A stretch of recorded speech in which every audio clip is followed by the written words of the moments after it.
윤 대통령 측이 어제 재판 도중에 윤 대통령 직접 신분이 제한되니까 거세게 반발했는데요. 재판부가 제지에 나서기도 했어요. 영상 잠깐 보고 올게요.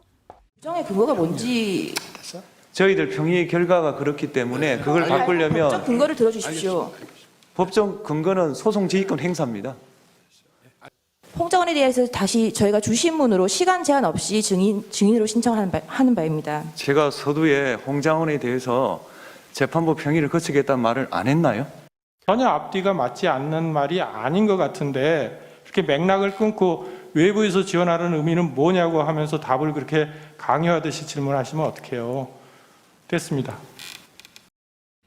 되게 이례적으로 윤 대통령이 옆에서 김계리 변호사를 다급하게 막 이렇게 치면서 말리는 모습까지 보였어요. 사실 변호인 태도에 대해서 예전에도 좀 얘기가 있었잖아요. 홍장원 차장에 대해서 홍 차장이 피의자로서 조사받는 거 아닌데 증인인데 왜 이렇게 하냐 뭐 이런 얘기까지 있었는데 어떻게 보셨습니까? 그 말리는 장면은 저것뿐만 아니라 그 전에도 꽤 있었는데 이 지금 변호인들이 대통령을 도와주고 있는 건가라는 것에 대해서 많은 의문점이 들거든요. 아무튼 간에 그럼에도 불구하고 지금 그 정치적으로 헌재에 대해서 공격하는 몇 가지 사안들이 있잖아요. 그런 것들에 대한 정치적 불식도 필요한 측면이 있어요. 그래서 아마 지금 변론이 좀 연장되는 거 아닙니까? 한 번 더 네, 하나 더 진행하겠다고 하는데요. 제가 볼 때는 그렇지 않으면 그게 나중에 그 빌미 내지는 그 명분이 될 수 있기 때문에 예를 든다면은 지금 그 김계리 대리인이 말하는 것에 대해서 지금 권한 대행이 전부 답변을 하잖아요. 그리고 심지어는 아까 그 경비 단장과 관련해서 몰아붙이는 거에 대해서는 지금 우파들이 철석같이 믿고 있는 정영식 재판관이 지금 준엄하게 나무라고 있는 거거든요. 그러니까 헌재가 이것에 대해서 판단할 때는 본인들의 이념 정형과는 그리고 이 자체가 이념하고 무슨 상관이 있어요. 헌법을 위반했느냐 법을 위반했느냐의 여부지 지금 대통령이 우파냐 좌파냐를 가지고 심판하는 게 아니거든요. 그런 차원에서 이런 일련의 상황이 계속해서 연출된다는 건 굉장히 씁쓸한 일이죠. 그러니까 저는 윤 대통령의 이 탄핵소추 대리인단이 전반적으로 그 피청구인을 대리하고 또 피청구인의 편을 드는 것이긴 하지만 법률가들은 좀 냉정해야 되거든요. 네. 때문에 그 감정을 이입하면 안 되는데 상당 정도 지금 감정이입이 된 상태의 재판을 하는 것 같아요. 그렇다 보니까 굉장히 가시돋친 그런 식의 표현들이나 그런 식의 태도 이런 게 나오는 것 같은데 그거는 법정에서 좋을 게 없습니다. 근데 윤 대통령도 재판을 많이 해본 검사 출신이잖아요. 그래서 자칫 재판부의 심기를 거스를 수 있는 그런 태도이기 때문에 또 젊은 변호사고 하니까 아마 좀 제재한 게 아닌가 싶고 그리고 윤 대통령의 이 탄핵소추 대리인단 중에 많은 분들이 법률가이지만 정치인들이에요. 윤곽분 변호사도 그렇고 석동현 변호사도 그렇고 심지어 지난번에는 황교안 총리까지 등장을 했고 네, 도태우 변호사. 나왔죠. 네. 그러니까 이분들이 나와서 이제 변론하는 걸 보면 저게 과연 윤 대통령을 위한 법률적 방어의 변론인지 아니면 정치인으로서 그 진영에 어떤 정치적 프레임을 제공하는 일종의 이제 정치 행위를 하는 건지 분간이 안 될 때가 많습니다. 자기 장사하는 것 같아 보인다. 대표적으로 부정선거 관련된 네. 황교안 전 총리의 신문이 그랬어요. 이제 그분들에게는 그야말로 천재 이루의 기회가 온 겁니다. 그동안에 유튜브에서나 얘기하던 부정선거 음모론을 전 국민이 생중계와 거의 비슷하게 지켜보는 헌법재판장에서 공론화할 수 있는 기회가 열린 거예요. 그거를 황교안 전 총리, 이분이 이제 부정선거 음모론의 거두인데 이분한테 깔아준 겁니다. 저는 국민의힘이 굉장히 당혹스러웠을 거라고 봅니다. 황교안 총리류의 부정선거 음모론을 끌어내기 위해서 그 김종인 비대위원장 시절에 그리고 이준석 대표 시절에 굉장히 노력했거든요. 근데 그분이 다시 복권돼 버렸어요. 한순간에. 이게 보면 지금 저 탄핵 심판의 장이라는 게 물론 탄핵 재판은 정치적 재판입니다. 그냥 법률적 재판이기만 하지는 않아요. 근데 이분들이 오락가락하는 것 같아요. 어떤 경우에는 굉장히 정치인들로서 프로파간다를 하다가 또 어떤 경우에는 왜 형사 재판처럼 안 해주냐고 엄격하게 피고인의 방어권, 피청구인의 방어권에 인정 안 해주냐고 또 이렇게 투덜거리고 그래서 전체적으로 보면 앞서 의원님도 말씀하셨지만 윤 대통령한테 별로 도움이 되는 유능한 변호인들은 아닌 것 같다. 어제 그 태도도 그랬다. 이런 생각입니다. 지금 헌법재판소가 오늘 오전부터 평이 열고 이제 앞으로 어떻게 진행할지 증인 채택 여부 비롯해가지고 이제 지금 논의 중인 걸로 알려졌습니다. 굉장히 신중하게 접근하고 있는 것 같아요. 오후 브리핑은 취소됐거든요. 일단 오는 18일에 오후에 변론기를 한 번 더 열기로 했는데 9차 변론은 그동안 증거로 채택됐지만 조사가 제대로 되지 않은 조서를 조사하고 청구인 측과 피청구인 측에 각각 2시간씩 현재까지의 주장과 입장을 정리해서 발표할 시간이 주어진다고 지금 알려져 있거든요. 어떻게 보세요? 예측하세요? 그러니까 그날 증인 신문을 할지 여부는 아직 결정이 안 된 것 같고요. 네. 8명 추가 증인을 대통령 쪽에서 신청했다고 하는데 그거를 받을지 받으면 얼마나 받을지 혹은 뭐 전부 받지 않고 기각할지 모르겠습니다. 근데 그중에는 이미 나와서 진술했던 증인들을 다시 중복해서 6명이던가요? 아무튼 신청했다고 하는데 뭐 받더라도 다 받지는 않고 제한적으로 받지 않을까 싶고요. 그러면 이제 그날 증인 신문도 될 거고 그게 아니면 앞서 얘기하셨듯이 증거조사, 그러니까 서류를 통한 증거조사하고 양측의 쟁점 정리하는 시간을 갖지 않을까 싶은데요. 그렇다고 변론이 18일로 완전 종결되지는 않을 수도 있다. 왜냐하면 최후 진술 기회를 좀 주거든요. 그래서 박근혜 전 대통령 탄핵 심판 때도 물론 박 대통령은 법정에 안 나왔지만 2차례에 나눠서 최후 진술이 있었습니다. 근데 윤석열 대통령은 지금 직접 나와가지고 본인이 적극적으로 발언하는 상황이잖아요. 때문에 윤 대통령에게 최후 진술의 시간을 아마 헌재가 따로 줄 겁니다. 그걸 감안한다면 저는 앞으로도 한 2-3번 정도 기일이 더 열릴 가능성이 있다. 그렇게 보면 3월 중순 가까이 돼서 선고 나지 않을까요? 그렇게 예상합니다. 그 헌법 재판소의 그 존재 이유는 법적 재판이라기보다는 정치적 심판을 지금 하는 거잖아요. 그래서 대통령을 파면할 것인가의 여부를 결정하게 될 것 같고요. 지금 그런데 그 어느 때보다도 정치적으로 이 문제가 국론을 양극화시키고 저는 오히려 헌재가 어떤 심판을 내릴 것인가 보다도 그 심판 이후의 상황을 더 우려하고 있습니다. 그리고 사실 뭐 이것은 헌재의 역할은 아니지만 이러한 정치적인 쟁점을 다루는 헌재 입장에서도 적어도 그 국민들 특히 지금 소위 대통령을 파면하는 일에 대해서 아직까지도 부정적인 생각을 갖고 있는 사람들에게 헌재가 편향됐다. 지금 뭐 그런 걸로 계속 정치적인 그런 공방을 벌이고 있잖아요. 그렇기 때문에 헌재가 할 만큼 충분히 시간을 주었다. 예를 든다면 진술도 그렇고 증인과 관련해서도 8명을 다 받을 수는 없다 하더라도 그렇게 그런 어떤 그 모든 인내심을 소진했다라는 부분을 보여줄 필요가 있다라는 생각을 해요. 그렇기 때문에 그런 데다가 조금 전에 왜 그 현직 검사장이 뭐 일제 치하의 일본인 재판관보다 못하다 뭐 안중근 의사를 빗대 갖고 굉장히 지금 비난을 받고 있는데요. 실제로 지금 최근에 여론 동향을 보면은 대통령은 본인이 이렇게 변론에 적극적으로 나와서 하는 것이 지지자들을 결집시킨다고 생각을 하는데 여론은 꼭 그렇지만은 않은 것으로 지금 보여주고 있거든요.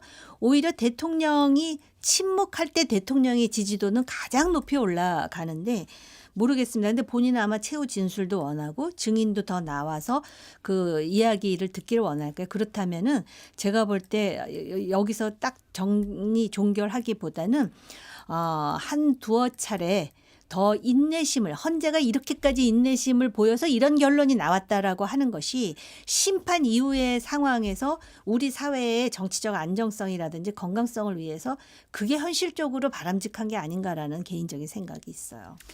네.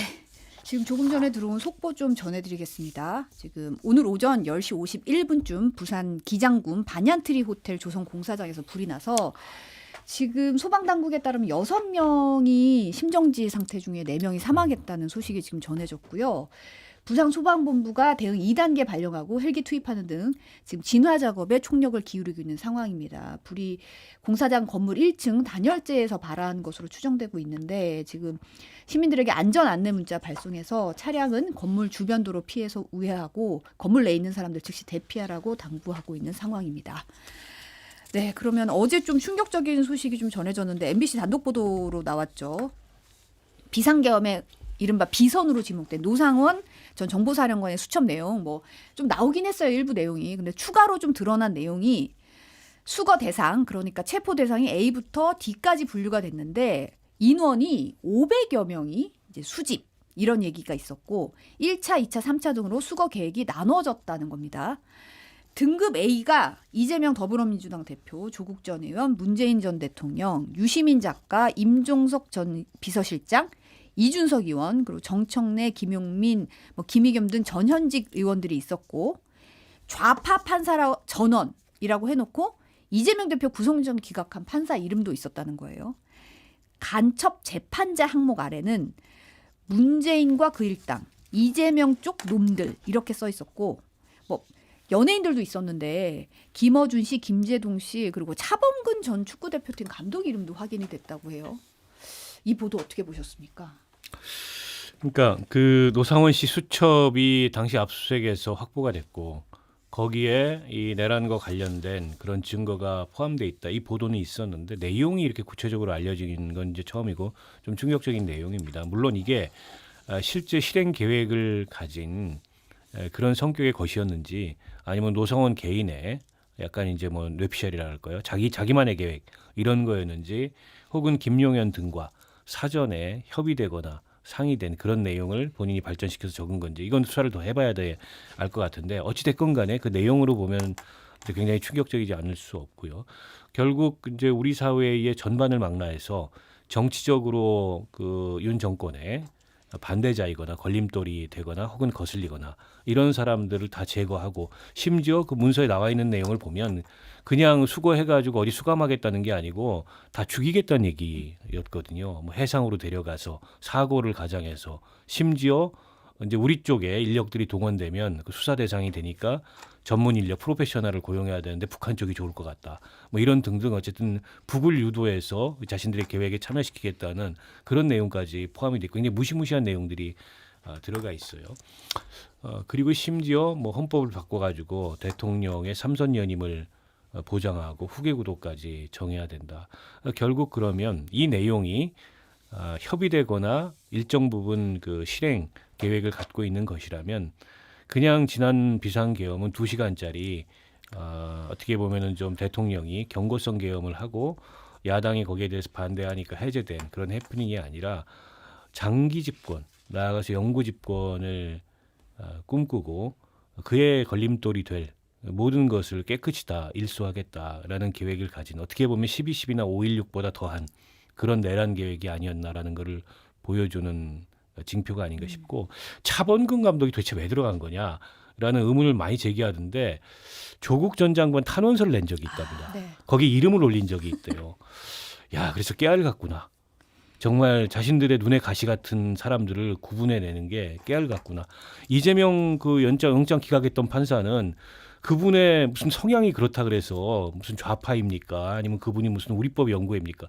그것도 아닌데 이재명 영장을 기각했다는 이유로 제거 대상에 포함된 거예요. 참 이 깨알 같으면서도 정말 망상이 극에 달한 그런 내용을 보여주는 게 아닌가 싶습니다.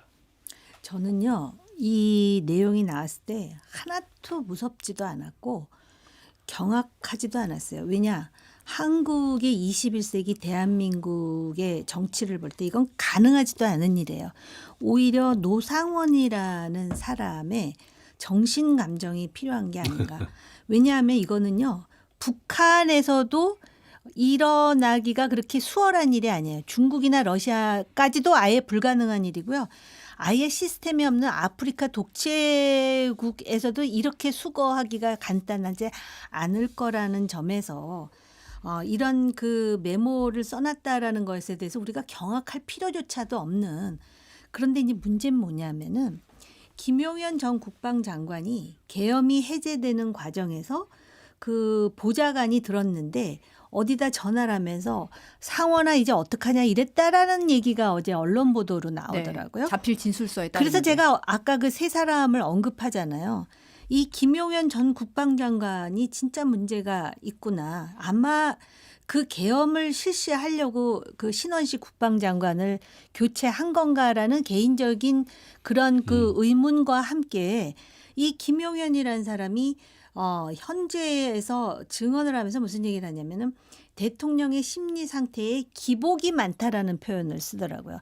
그럼 자기가 정말 대통령과 나라를 위해서 그런 어떤 그 충성심과 의리를 발현하고자 했다면은 이걸 말리든지 해야 되는데 경호도 그냥 경호가 아닌 심기 경호를 하면서 이걸 같이 장단을 맞춰주고 거기에 제일 적합한 사람이 아마 예비역 중에 이 정신이 나가가지고 심지어는 무속에 심취되어 있는 노상원 같은 사람이라고 생각했다라는 그 자체가 경악스러운 거지 이 사람 노트에 있다는 그런 내용은 가능하지도 않고 또 우리나라의 어떤 국민의 민도를 볼 때 이건 진짜 웃음밖에 안 나오는 일이라고 생각을 하게 돼요. 그러니까 지금 의원님 말씀대로 실제 그런 내용을 본인들이 마음을 먹었던 협의를 했던 이제 실행하기가 어려운 망상에 가까운 이제 그런 내용이라고 보입니다만 그런 사람이 계엄에 관여했다는 게 실제로 심각한 문제인 거죠. 게다가 이 사람이 현지 군인들을 지휘했어요.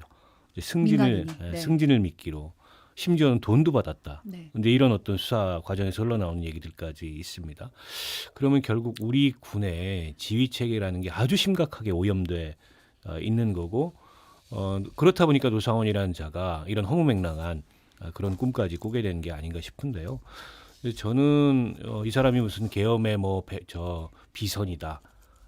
또 무슨 전주입니까? 군산입니까? 어디 있는 무속인을 찾아가가지고 이러저러하게 군의 승진 대상자들과 관련된 점괘를 받다. 이런 등등의 내용이 알려져 있는데 저는 아무리 저 내용이 황당무계하더라도 그냥 넘어갈 일은 아니고 저에 대해서 좀 그 상세하고 심각하게 수사에서 밝힐 건 밝히고 어디까지가 과연 그 모의하거나 계획이 있었던 거고 어디까지가 본인의 어떤 망상인지 이걸 좀 구분하고 잘 조사할 필요가 있다고 생각합니다. 저도 그런 게 이제 아까도 의원님이 지적을 하셨지만 김용현 전 장관이 대통령한테 1,000명을 보냈어야지 어떡할 거야 다그침을 받고 난 뒤에 한 전화 통화에서 상황아 어떡하냐를 얘기했다는 거잖아요.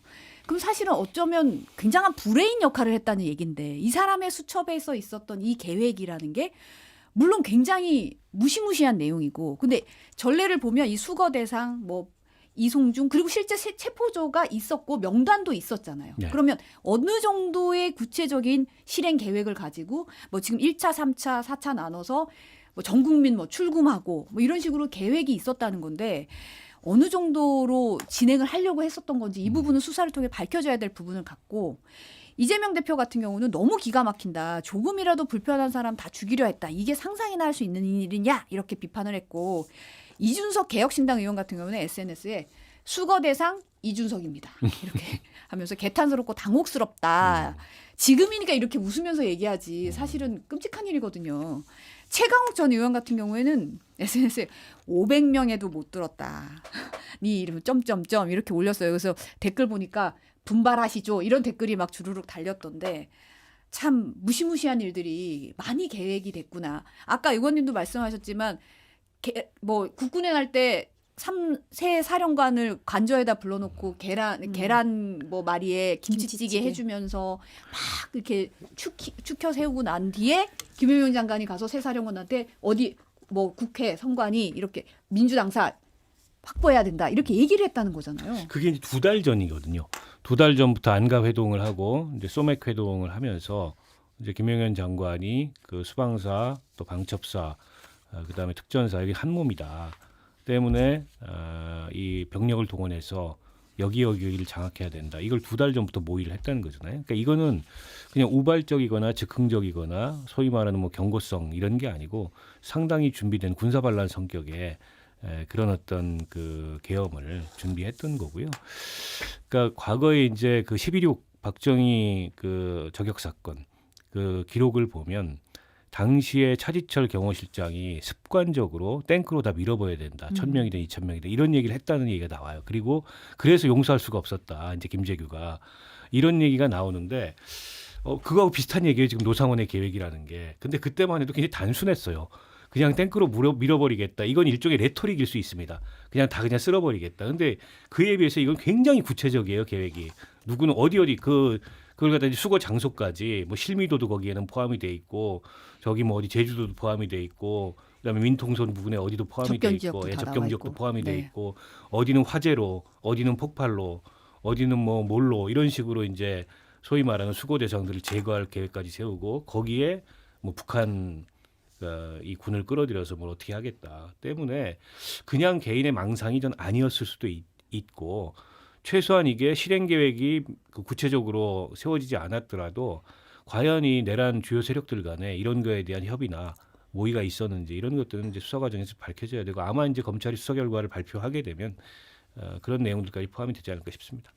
제가 볼 때는 이 노상원, 김용현 그리고 이제 윤석열 대통령 이 사람들이 사실은 이렇게 이런 일이 있었다라고 말하지 않는 한 이거는 이제 수첩의 메모로 이제 그 진실이 밝혀지기가 쉽지 않은 일이 자기한테 불리한 얘기인데 뭐 다 그 얘기를 할 것 같지 않다라는 생각이 들고요.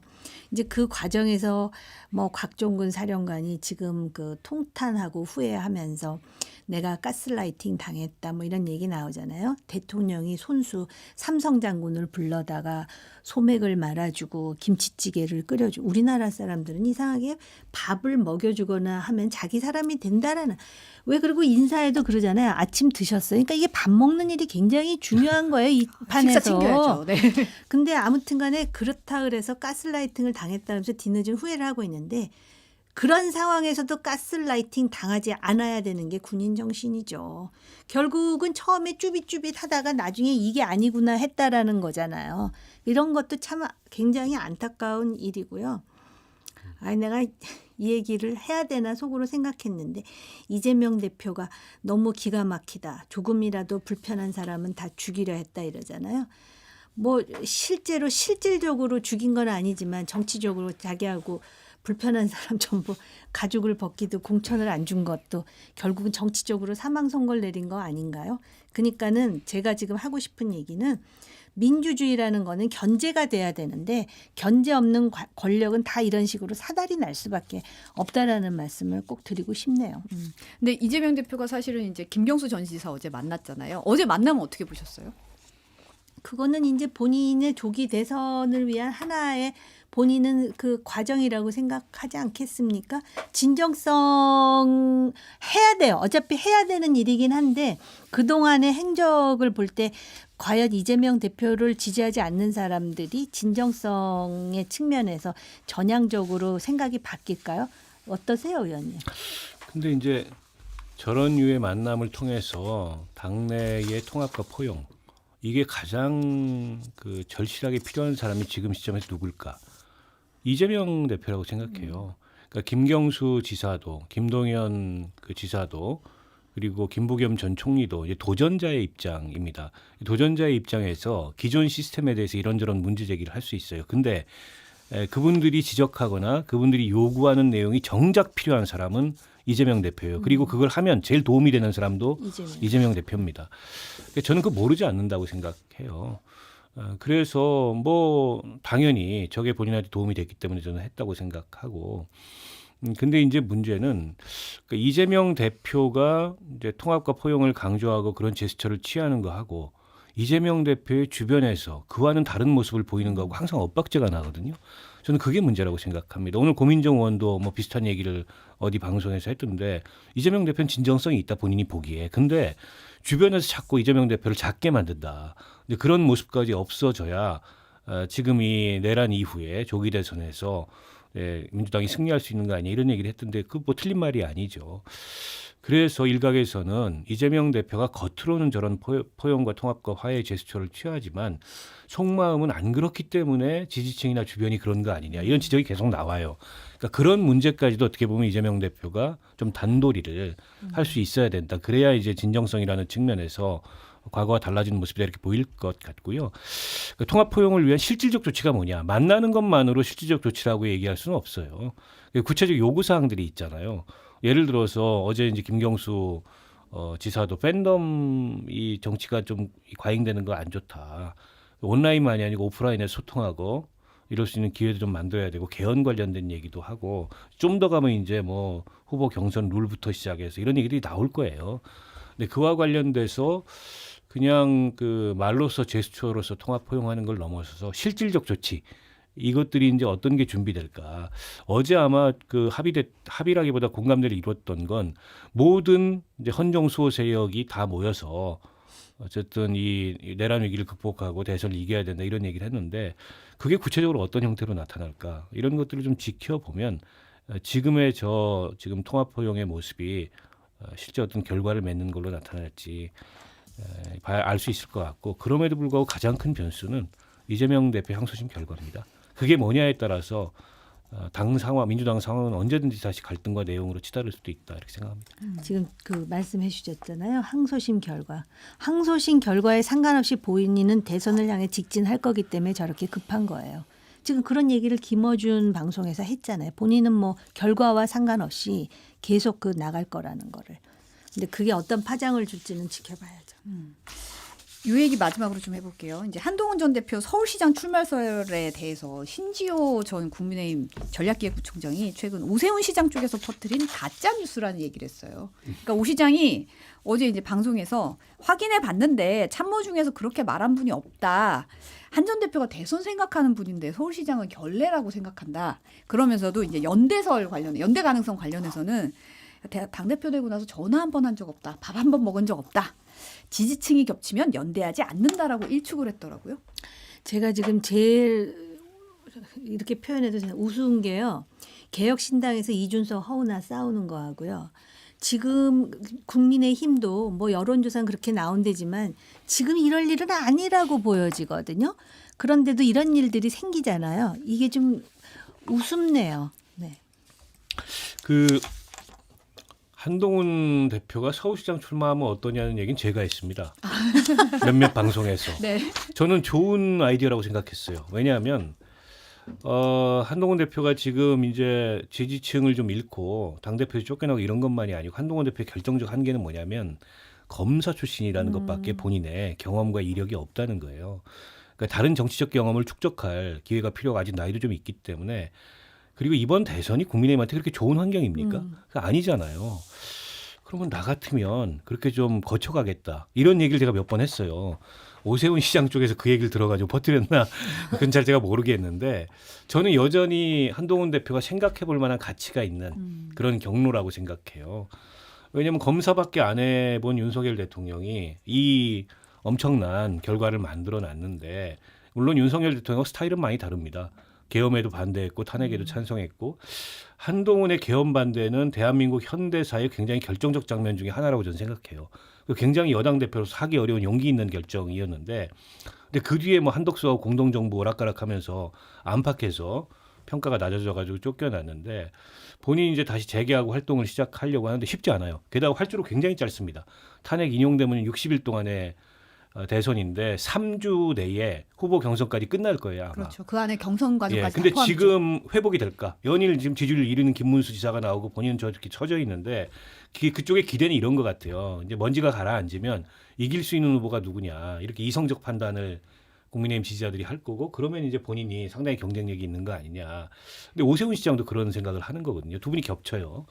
근데 이제 생각처럼 그렇게 지지자들의 이성이 돌아와가지고 그러지 않을 수도 있어요. 경선이 굉장히 짧아요. 경선 과정 자체가. 그리고 이제 그 탄핵 이후에 격앙된 분위기가 오히려 지배적으로 작용을 해가지고 김문수 장관 같은 분이 상당한 경쟁력을 보일 수 있거든요. 그런 등등을 감안하면 서울시장 한번 돌아가면 어떻습니까? 서울시장이 가벼운 자리가 아니잖아요. 이 의견을 나경원 의원이 굉장히 싫어하실 것 같은데요. 왜 이렇게 부정적으로 보죠? 거기는 또 아니 다른 나경원 생각을 의원은 할 경쟁력이 거예요. 좀 없다고 봐요. 거기는 지금 아마 당내 경선을 생각할 거예요. 그 이후에. 그러니까 다들 생각은 있어요. 그래서 그 생각대로 지금 움직이고 있는 게 예측 가능하다라는 게 조금 문제겠죠. 다들 보인다는 거.